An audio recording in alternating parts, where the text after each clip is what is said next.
బాలసాగర్ నుంచి ఇక్కడ ట్రాన్స్ఫర్ చేసి ఇక్కడ చేయించారు సార్. ఈ అమ్మాయి ఎప్పటికీ కొత్తగా వచ్చింది 10th 45 మెంబర్స్కి. ఈ అమ్మాయి యాడ్ అయినందుకు 46 అయ్యారు. ఓల్డ్ స్టూడెంట్స్ 45 సార్ మన దగ్గర.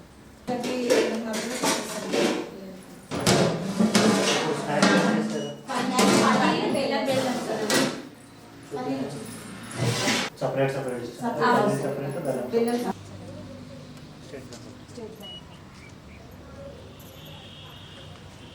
వీళ్ళకి మాకు స్పెషల్ క్లాస్ ఉంది ఇప్పుడు అయిపోయింది సార్, అయిపోయింది. ఇప్పుడు స్నాక్స్ వీళ్ళతో ఉన్న వాళ్ళంతా 6 స్టాండర్డ్ నుంచి 6th నుంచి ఇంకా ఇప్పుడు ఉన్న వాళ్ళ ఒక కొత్త ఆమె తప్ప మిగతా వాళ్ళందరూ 6th నుంచి అంటే మధ్యలో నాగర్గర్లో మనకు 8 వరకు ఉంది సార్. 9th కూడా చాలా మంది జాయిన్